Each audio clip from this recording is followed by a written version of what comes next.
It's the 3rd of April 2019. I'm David Griffin. I'm here in the village of Melbourne and I'm talking to Andy HEAFIELD and Tel. Gents, we're talking about Melbourne Town Cricket Club, and we've talked about the history of the club, and it goes back to just after the middle of the 19th century. If I could just ask you, Andy, because you wrote the book about the history of the club, what's the sort of position of historically and present day that the cricket club's got within the village? I mean, I can certainly talk about the historic side of it, David. You have to look at all the archive, for example, for the Derby Mercury. The cricket club, outside of football season, was the social circle of Melbourne. You either wanted to be there and play, or you wanted to be there and watch. And then afterwards, there would be a dance at the public hall. There would be a do at the Melbourne Hotel in the upstairs room. It was, when it came to Saturday, it was time to play. You worked hard all week, and I think given the various industries, as Tel mentioned earlier, market gardening, engineering, you wanted to play sport with your mates and be out with them at night. Yeah. Fresh air and a drink. Fresh air and a drink, and then, talk about it on Monday. On Monday you talked about the previous weekend, then of course by Tuesday, Wednesday you were thinking, right, what we got this weekend? Yeah. Again, the cricket, how are we going to get there? Sport, to me, dominated the social side of Melbourne. Tel, we talked about your association with the club. Just very briefly, what roles have you held within the club over the last half century or more? Well, all of them really. Yeah, from tea lady to I've been chairman. I'm now the president of the club. I'm very pleased to say I've just been elected as that. First 11 captain, second 11 captain, both vice captains, I'm sure, in each sweeper, upper and general dog's body. And were you a batsman or a bowler? Because we've not talked about your cricketing skills. Well, it wouldn't take very long, Dave, to talk about that. I was fancy myself as an oar. I kept wicket for quite a long time, but I fancy myself as a bowler as well, and a batsman, and a fine leg, and I loved doing everything I could, as long as I was out there. And how many seasons did you play? Do you know? Have you got do you remember that? Yeah, I never quite made the 50. Really? About 48, and I had an illness, and it's not bad though, is it? 48 No, I'll seasons. settle for that. Well, I'm going to jump in here and embarrass the hell out of him. As a lad watching my dad, there was this teenage tearaway who was rattling in, wind behind him, bowling like the wind, or so I thought. And I'll never forget, there was a lad from Benrose came to play with one of the Derby teams, and I thought he was mustard. Tel just kept smacking him back over his head. It was left-handed, of course, so everything was a big plonk over the out corner. Ball over middle. And I was, enthralled that somebody locally could do that. Yeah. Yeah, so I loved my cricket, and when my oldest lad started to play, David, I sort of went into the second 11 to play with him. Yeah. Probably not for this. He's just passed away. Right. So it's, but that's, so I played a lot of, I didn't care where I was, as long as I was playing cricket. Yeah. And I was always amongst friends. Yeah. That's the secret, isn't it? Yeah. We had laughs. We had a few beers before, sometimes before the breathalyzer came in. It wasn't really bothered. I'm sure people say it on camera before, you're too long at cricket not to get on with people. It's a long day. It's a long day otherwise, Well, it's interesting that you think what you've exemplified the thought or the belief, if you like, that whilst the game is important and you want to score runs and take wickets and everything, the friendships and the fellowships are actually at the heart of Melbourne and teas, of Cricket course. Club was, to me, was a family. I'd lost my father when I was 13. Money was always tight at home for them all. But these lads, like you say, they kept me. I went everywhere with them. Wonderful, and it's still your family. Still is. Because you've got how many people of your family playing? 7. 7 are currently playing, or for different teams within Melbourne. Andrew opens for the first 11, my youngest lad. My two grandsons play, both Oliver and Harry.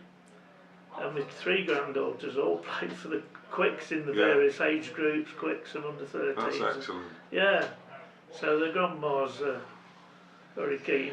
And have you got any up and coming towels? Have you got anybody who's going to take on these roles of presidents and chairman in years to come? We have in Alex Slater has been a really great He's probably Mr. Melbourne cricket over the last 20, 30 years, and still is, you know, very much does it. Does a brilliant job.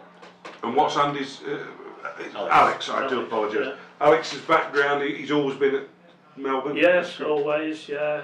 When David, my oldest lad, set up a youth team which must be 30 years ago now, probably 25, and Alex was part of that along with my youngest lad. Yeah.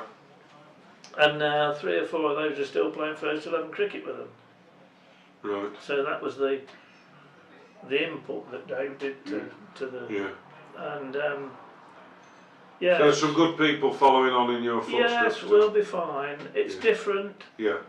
And I have to curtail my criticism and tucked in on the top seat along. I've graduated with the old lads. Oh, yeah. So, they want warm showers now. Yeah, I know they do. And I'm teased. Yeah. So yeah, of course it's different, Dave, but it's precious to us, precious to Melbourne. So we have to do his best. And what about, if we can come right up to date, you've got this wonderful modern facility.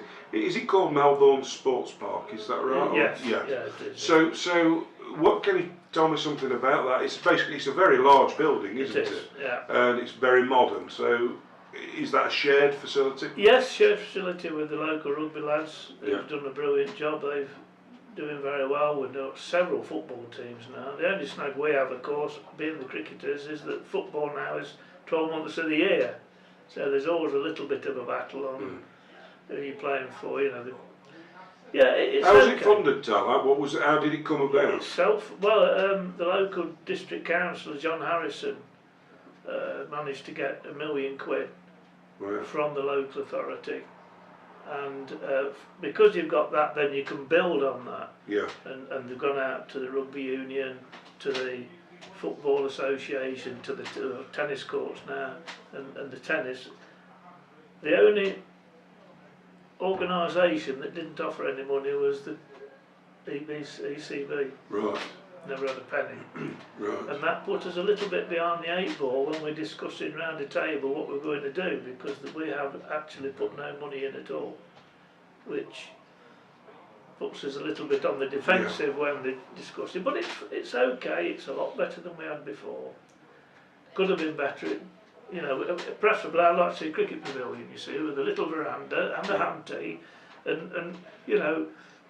But life ain't like that. It doesn't work anymore, does it? But in football terms, people anchor after the baseball ground. I want to go back. I want to go back to 40,000 people packed in like sardines. 5 years' time, hopefully, it's all settled down. Relationships are good, and the one good thing that cricket club's got out of it is they've got their own ground, so the boundary's not shared with the football club. Yeah. We talked about the ridge and furrow one side. The other side was the football ground, where who knows where the ball was going if it landed. So in those terms, they've got their own enclosed ground now, which is 1,000,000 miles better than what it used to be. I mean, the help of it, when I think we set off earlier saying, you know, how did it change up there? Well, it didn't change, you see, for 50, the Tarbers recognised it. The pavilion never changed. No, very little improvement on the pavilion. You know, there was a cold tap in the corner for 25 years. And the visitors had to change in relays because they wanted enough room in the visitors' dressing room to it's good 3 at a time. But you know, it's better now. Yeah. But are there challenges there of raising funds? I mean, I know most cricket clubs, you know, you've got your little ways of raising money. Sometimes sponsorship. We do really well. My wife has been the treasurer, which is who's been a brilliant service. She play? Oh no. She's been the treasurer for over 25 years now, and they do very well, money-wise. We've got good sponsorship, regular income from. Now we've got 3 teams, so you know you've got more fees coming in, and money. And in terms of the development of players, did you have coaching set up, and so people go on coaching courses? Yes. Yeah, we've got a nucleus of dads mainly, mums and dads, and we've got under 15s, as I say, under 13s, under 11s this year might be a problem, but we've got quicks on a Friday night, so we're okay, but we always need more people, don't we? You know, we've got the coaches, we pay Jess, who comes from Derbyshire Cricket Club, as a coach. Yeah.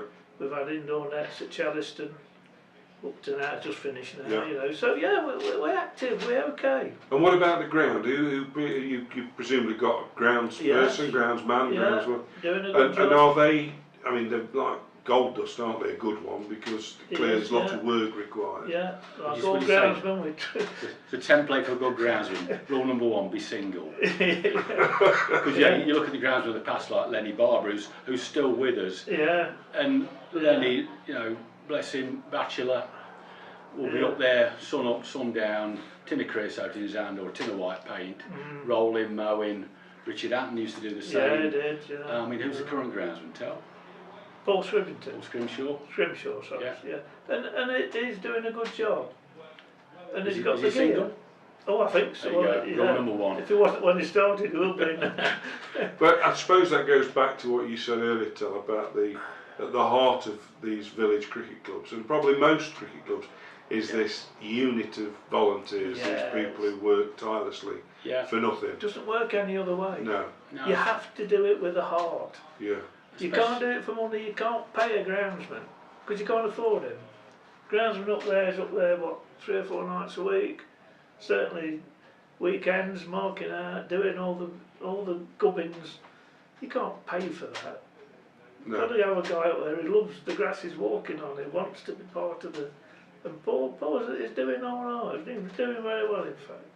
So, you know, you have to appreciate these people. Yeah. Well, lastly, I want to just ask you, and I'll go for Andy first, I'll give you some thinking time. So, I'm just interested in, just in a few sentences, or a few minutes if you want, what the game's meant to you, because I know you're both passionate about cricket, you've got long association.